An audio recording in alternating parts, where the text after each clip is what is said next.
Marshall, what's your favorite Beyonce song? Whoa. You know what, Suzy, before we get into this, I don't like how the guys just handled this. I can't believe you guys. It's crap. You guys, you know she can't.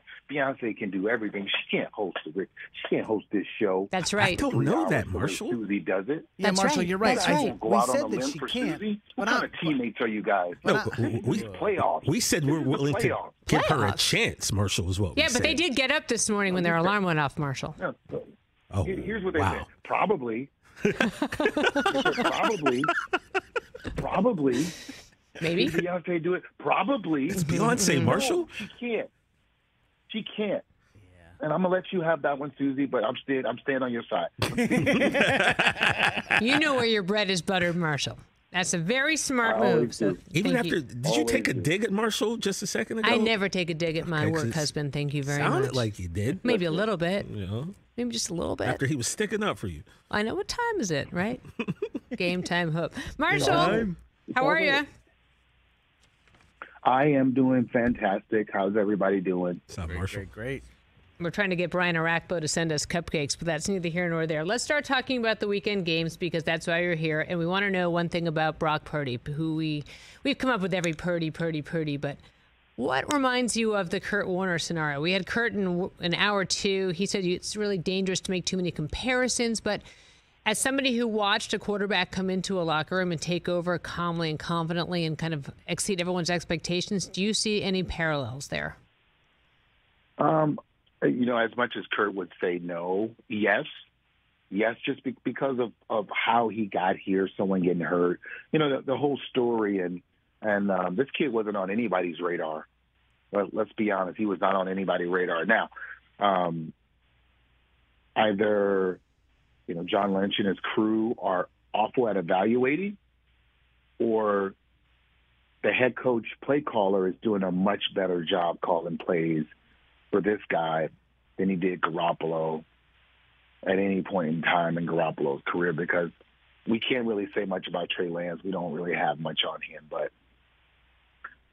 this young man and how he's getting through, it's just the progressions and the calmness that he gets through his progressions and not allow things to bother him. Now, he hasn't had the game where he hasn't lost the game for them. So we don't know what the bounce back is like. And we might not get to find out. They look really good. Really good. What was it like for you, though? And I make the comparisons again to 99. What's the pressure like on this kid at this point? Because you got to watch Kurt absorb it all on his shoulders firsthand. So what would you imagine the pressure is like now for Purdy? There isn't. There's not any pressure. Like, in reality, he's not supposed to be here. This team is supposed to – they were supposed to just lose. They were on their third quarterback.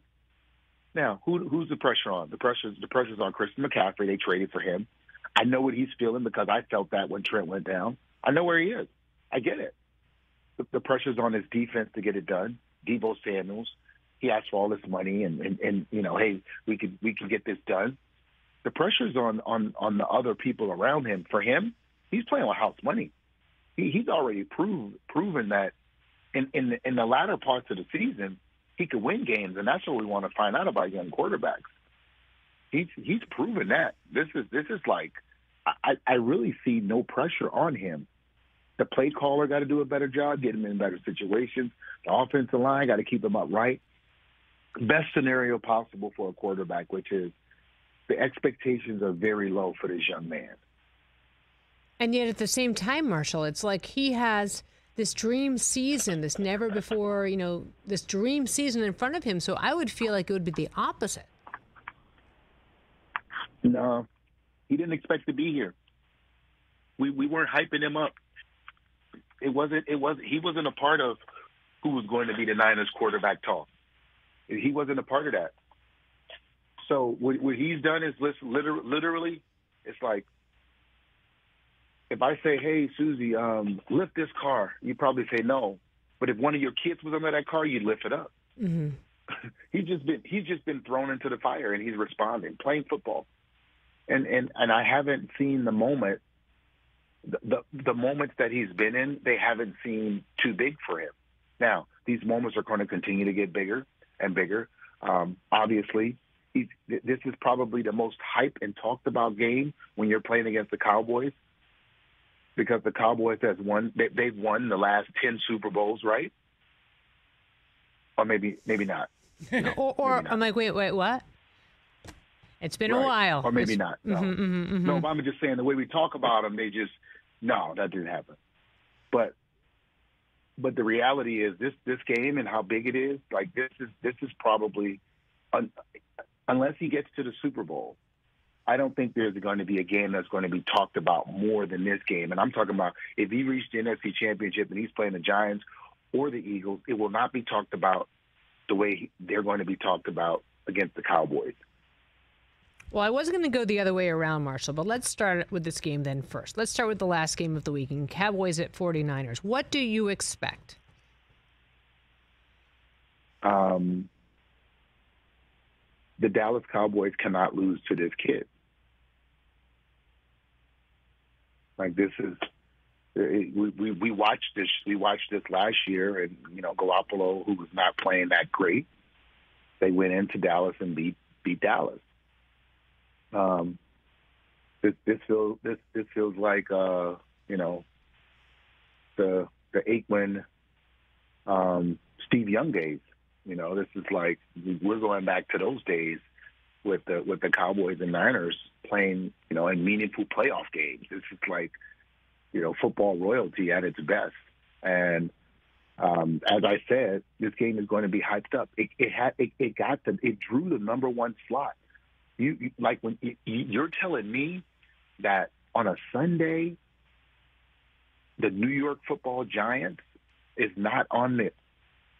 They gave it to Dallas and San Francisco. I mean, that's a big play right there, man.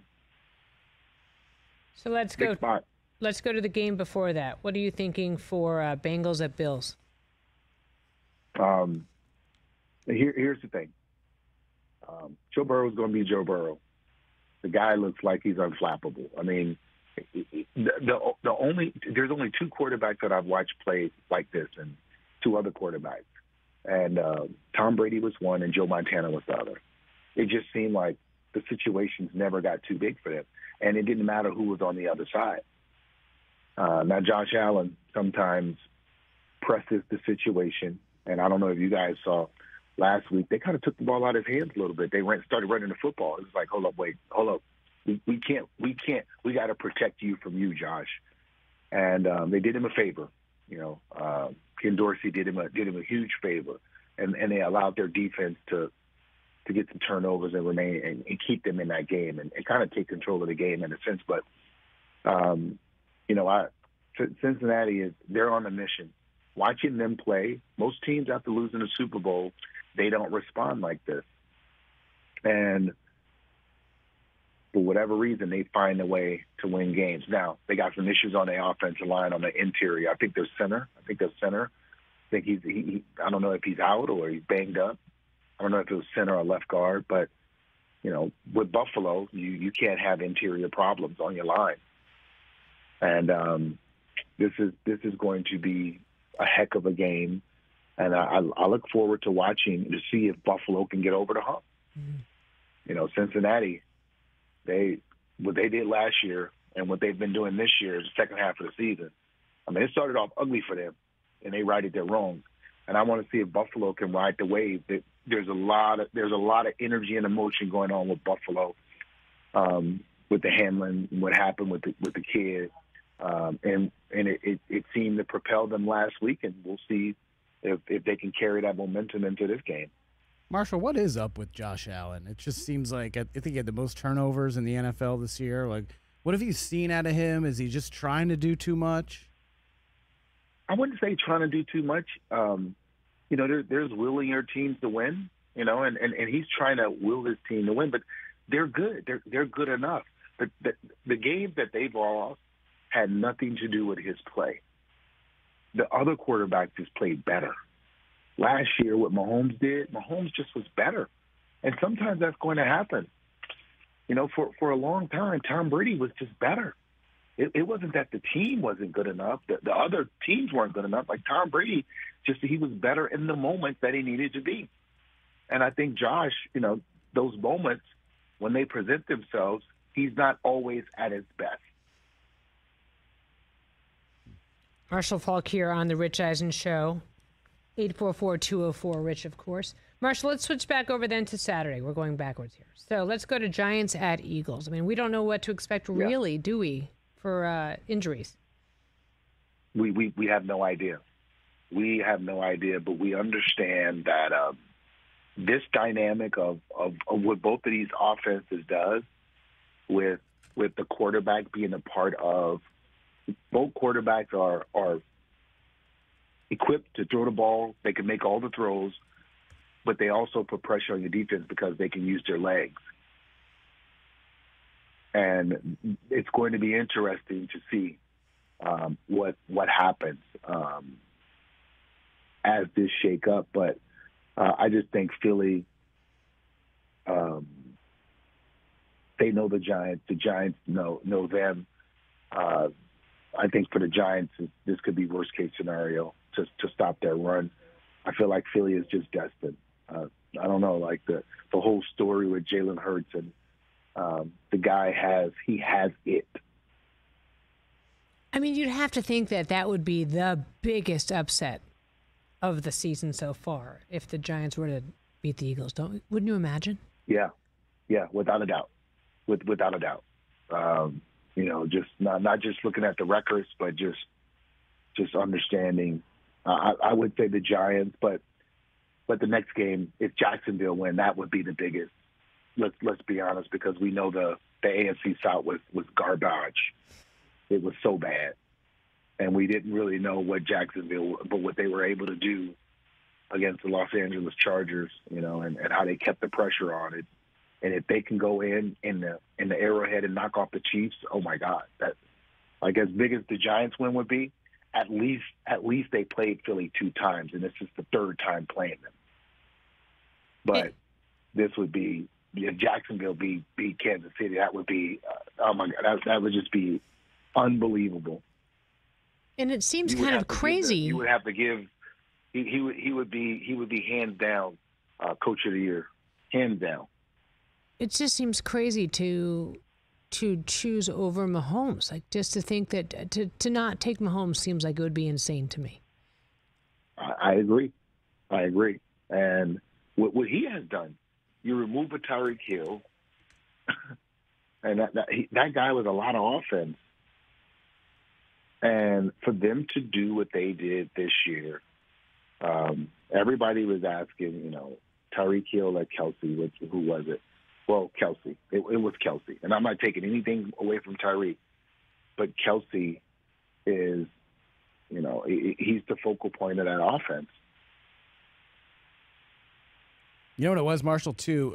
Rich brings it up a few times. You were here a few years ago after Calvin Johnson retired, and you said that somehow the Lions' offense was going to be better. And we all kind of looked at you like, what? How are the Lions' offense going to get better without Calvin Johnson? And somehow they were, and that's kind of what the Chiefs have done this year, right? Yeah. Sometimes you rely on something so much, you become predictable, and defenses then understand, like, there's no way you could have Tyreek Hill on the field and not throw the ball deep. So they kind of bait. They would bait you into throwing deep and then cover it up.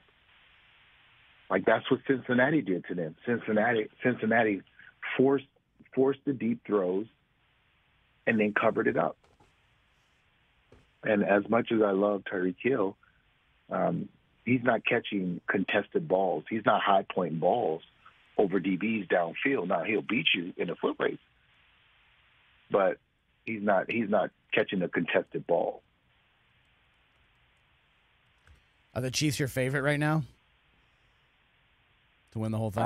Actually, I like Philly, man. I think the Jalen Hurts getting injured, we didn't see the best of Philadelphia, but the most complete team the entire season has been the Philadelphia Eagles. I really like what they've done, and they're in Kansas City and then San Francisco. When I look at and I'm not talking about just like spurts. I'm talking about the entire season, what these teams have shown. Two more quick questions for Marshall Faulk here on the Rich Eisen Show. The first is, out of the 4 quarterbacks playing right now, who would you come out of retirement to play for? Probably every last one of them except Purdy. Except Purdy. Why? I mean, these quarterbacks, all of them, they attract attention. You have to pay attention to them. And when you have to pay attention to the quarterback, it makes the running back's life so much easier. When the focus is on the running back, then the quarterback, listen, McCaffrey, he could, if he had just a better quarterback, a more veteran quarterback that teams had to really account for, then he'd have huge games. I'm talking huge playoff games. But right now, you can't let McCaffrey beat you. You have to make this kid Brock Purdy. He's going to be throwing like, and the guys that he got, they're going to give him one-on-one coverage because they need to stop the run. You know, you see Debo by himself. You know, it's crazy. You see Kittle's running down the field by himself. Like, how do you do that? All right, pick one. Well, they need to stop the run. Pick one. Pick one. Yeah, pick that one. I would, if I got to, it would be Mahomes, and it's more because it always looks like he's having fun playing a game, and that's what I want to do. The game just looks fun to him. Like, I just never really see him stress. But you think back to when Tampa beat the crap out of him in the Super Bowl when he didn't have offense, he didn't have either starting tackle. The kid still looked like he was having fun out there, although he was getting his butt beat. Last question for you, Marshall Faulk. Have you seen MILF Manor? I have not. Do you want to hear about it? I have not. You want to hear about it? Sure. So MILF Manor is a show in which on TLC, by the way, it's on the Learning Channel, and where men learn. It's probably not a good idea to take down a MILF. So, Chris, do you want to explain to Marshall what MILF Manor is? Okay, because Marshall, I'm driving around. I'm listening to the show on Roku yesterday. I don't think men are learning to probably not want to take down the Marshall, MILF. you're familiar with like The Bachelor and all those like get together dating shows, right? So this is one where, women over a certain age, 40s, early 50s, I think there's a couple. Cougars, we like to call them. Cougars, sure. They're on this show, and they think they're looking for love. The big twist, this is how it was sold, big twist. The twist is that the men on this show are all of their sons. And so the other women have to date the other women's sons. Marshall, what do you think about MILF Manor? Wow. It sounds kind of incestuous. Yeah, no, but... See what you miss when you sleep through your alarm? I mean, MILF Manor, I'm just saying. Could you imagine going on MILF Manor? Sounds like I still need to be asleep. No, I do have actually one real question. Real quick about Daniel Jones, Marshall. Yeah. He's been playing great. And Rich the other day kind of compared him when Colin Kaepernick burst on the scene in 2012, those playoff games against Green Bay. He was kind of doing everything, running the ball and throwing it, and said that Daniel Jones' performance against the Vikings kind of reminded him of those early Colin Kaepernick games. Yes, in the sense that they were broken. A lot of them were broken plays. A couple of design runs, but broken plays that he hurt the defense with. And Kaepernick, that's what he did. Although he could drop back and sling it, I don't think Kaepernick was as good of a thrower. But the dynamic of what Rich is talking about, which is a guy that can actually throw the ball, but also, he's big enough to take the hits when he's implemented into the running game. I see that, and I think Philly. That's Philly. That's Philly's identity. When you look at Jacksonville, their quarterback, he can run. Mahomes, he can run. All of these quarterbacks. I even saw Brock Purdy run. All of these quarterbacks have the ability to run. Burrow. None of these guys are literally just drop back passers. The funny part is, if I had to rate all these quarterbacks like athletic ability, it's not. I would question, like, Dak might be the slower guy out of all of them. Like, he might be the least guy to run out of all of them. Everybody else, they're running QBs. Do you think the Giants stick with him for next year? I mean, he's playing out his 5th-year deal. They have to bring him back, they have right? To. Yeah, they have to. Like, the guy got you. He not only got you to the playoffs, he won a playoff game. Yeah, it's hard That's just you can't. It's hard to find. It's hard to find even one of him. Yeah.